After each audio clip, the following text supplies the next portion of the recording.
This case happened in Tokyo, Japan, and it was an indiscriminate killing. The so-called indiscriminate killing means that is usually no particular reason of the murder, and the victim is often chosen randomly. This method of murder is extremely dangerous, as it is very difficult for police to investigate. This is due to its randomness, and the lack of connections between the murderer and the victim. So what exactly happened in this serial murder case? Now, let us go back to 4th of January, 1977. On 4th of January 1977 midnight, at Shinagawa Station in Japan, 6 employees just finished a day's work. After work, they left the station together and walked back to the dormitory not too far away. After walking about 200 meters, they passed by a telephone booth. One of the girls discovered some money lying on the ground. She thought she was lucky, and just when she was about to pick it up, she noticed that there was an unopened bottle of Coca-Cola nearby. Back in the 70s, Coca-Cola were put in glass bottles. She picked up the bottle of Coke and gave it to the youngest of the 6 colleagues and told him that, "I don't really like to drink Coke, you can have it." But little did she know, her kind act will cost him his life. The victim, Akira Higaki, was 16 years old. He was in the first year of high school. His father was an employee in Japan Railways, and the high school boy was working there part-time. When they returned to the dormitory, he put his Coke in the fridge, and because they did not need to work tomorrow, they did not go straight to sleep. Instead, after taking turns in a shower, they gathered around to have a beer and chat. At around 1 o'clock in the morning, the high school boy suddenly remembered that he had a bottle of Coca-Cola. So, he got the bottle of Coke from the fridge, and started drinking. After having a few sips, he suddenly started spitting out the cola, screaming that the Coca-Cola tastes very strange, and it's very bitter. And he ran to the tap and started washing his mouth. And just after 5 minutes he fell to the floor, twitching uncontrollably, as he loses consciousness. Seeing this, his colleagues quickly called an ambulance. It arrived 10 minutes later, and rushed him to a nearby hospital. But unfortunately, he was announced dead the next morning at 7:30. Due to his symptoms being very unusual. The doctor has notified the police early on, and his body was sent to autopsy. After examining the body, they discovered he had a lot of large pink spots on his skin. They concluded his reason of death as cyanide poisoning. So, the police took the remaining Coca-Cola to the lab and test. They discovered traces of cyanide. Cyanide is extremely toxic, just a very small dose is already lethal to humans. And it is a very fast-acting poison. After intaking cyanide, it could just take a few minutes to even a few seconds to kill. The effects are almost immediate, and very hard to cure. The industry uses of cyanide is very wide, such as electrolysis, printing, painting, bug repellent, etc. All the people working in related industries will be able to access it. At that time, police thought it was just a singular case. But it was actually just the beginning for a series of cases. At 8:15 the same morning, on a street not far from where they pick up the first poisoned Coca-Cola, there was a middle-aged man lying on the ground. So he was sent to the hospital. When he arrived at the hospital, he is showing no vital signs. After examining the body, they discovered that the cause of death is also cyanide poisoning. Back to where they discovered this man, there was signs of vomiting. And at around 10 meters from where he was discovered, they found a bottle of half-finished Coca-Cola. Another 100 meters away, they discovered another half-finished bottle of Coke under a light pole. Now the police realized this is not an accident, but instead these are murder cases. The police extracted the fingerprints left on the Coca-Cola bottles to investigate. Surprisingly, they found a match. Back then, the police only have the fingerprint data of people with criminal records. And the owner of the fingerprints belongs to the middle-aged man that was killed by the poisoned Coca-Cola.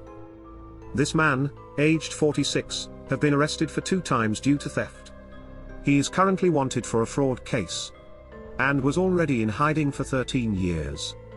But after some investigation from the police, they concluded he is not involved in this case. After these 2 incidents, the police take the investigations very seriously, and immediately formed a 200-man special investigation squad, conducting a thorough search in the surrounding areas. At 12:50 p.m., They discovered another unopened bottle of Coca-Cola, just 600 meters away from where the first victim picked up his cola. It is in a red telephone booth in front of a store. This store owner have a 15-year-old son. He claims that he has seen this cola earlier that day. And he intended to drink it, but due to urgent matters, he decided to just leave it there and drink it after he returns. And when he returns, the police are here, and he luckily escapes death. The lethal dosage of cyanide is 0.15 gram to 0.2 grams. The police discovered 4 bottles. And the results from chemical test shows that, the first bottle that killed the 16-year-old boy have a dose of 1.4 to 1.6 grams. The second bottle that killed the middle-aged man has 1.9 grams. The third bottle under the light pole has 3 grams. The fourth bottle in front of the store has 9 grams. The police discovered the dosage of each bottle is different. According to the nearby residents, starting from last November, there have been Coca-Cola popping up occasionally in roughly 6 to 7 spots. But around every 2 to 3 days the cola will be moved to different spots, sometimes appearing in spots that are more eye-catching, but there were no reports on Coke poisoning until January. It is at that moment, the police have a terrifying hypothesis. The criminal may be conducting an experiment, testing out spots where people will be more likely to take his poisoned cola. And also, what would be the best dose of cyanide, so that the taste will not be too bitter such that the drinker will notice, but still lethal enough to kill. Having discovered this, the police quickly use the mass media to spread the news to all Japanese citizens, telling them to be careful, and never drink Coca-Cola found on the streets. And this is how this horrifying case is first revealed to the general public. After around a month, on 13th of February 6:20 am, there is a 39-year-old man in Osaka. He was on his way to work, and he stopped at a vending machine to buy a pack of cigarettes. And he noticed that there was a bottle of Coke sitting on top of the vending machine. So he brought it back to his office with him. After hearing this, his colleagues frantically urged him not to drink the Coca-Cola, because just the previous month there were already a few deaths caused by poisoned Coke in Tokyo. But he didn't listen, saying it's just a bottle of Coca-Cola, nothing to worry about. So, he drank the whole bottle. Soon after that, he started to show signs of poisoning. His colleagues hurriedly called the ambulance. Fortunately, he was saved and discharged from the hospital the next day. But surprisingly, not long after he left the hospital, he committed suicide. According to his family, he knows about the Coca-Cola poisoning incident in Tokyo. And his colleagues even tried to stop him. But he ignored all the warnings and still drank the cola, so he committed suicide because he felt shameful.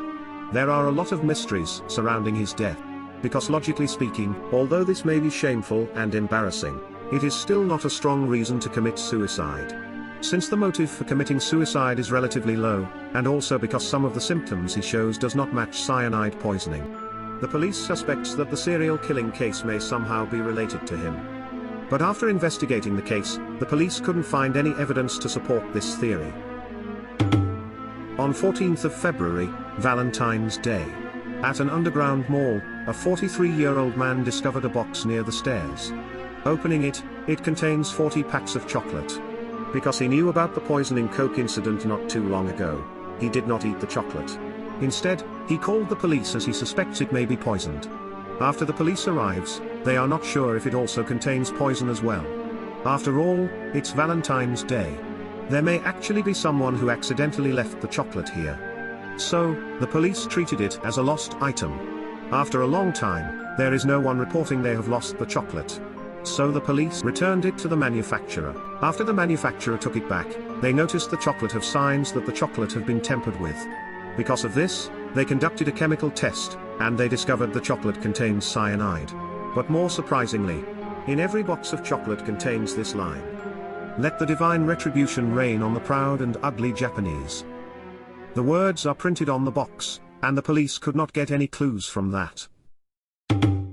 Actually, on that same Valentine's Day, at Kunda Station, which is connected to the same underground mall, there was another man who discovered chocolate in the toilet. After this man picked up the chocolate, he ate some of it on the train, and fainted on the floor. He was sent to the hospital, and he survived. The doctor thought it was simply food poisoning, and did not inform the police. As such, the police did not discover links between these two cases, until the next year. After that, They performed a chemical test on the chocolate found in Kunda station. It tested positive for cyanide. The police starts to reinvestigate these two chocolate poisoning cases. They discovered that the chocolate was placed there before Valentine's Day, and the man who poisoned the chocolate is very likely to be the same person who poisoned the Coca-Cola. But unfortunately, due to a lack of clues, the police are not able to find more evidence and identify the killer. Back then, the incident shocked the entire nation. And for a long period, most people did not drink Coca-Cola even if they buy it in the shops, as they fear it may be poisoned as well. Back then, the Coca-Cola bottles are reusable glass bottles. And after the poisoned Coca-Cola incident, a lot of people started developing fear of drinking glass-bottled Coca-Cola. To get people to start drinking Coca-Cola again, the company changed the glass bottles into aluminium cans that we use today. Because with aluminium cans, we can easily tell if it have been tampered with. Back in 1977, the criminal prosecution period in Japan was 15 years. Meaning, if you cannot solve the case in 15 years, then even if you found the real culprit, you still cannot prosecute him. And this case was not solved in time. Until this very day. The killer is still on the loose.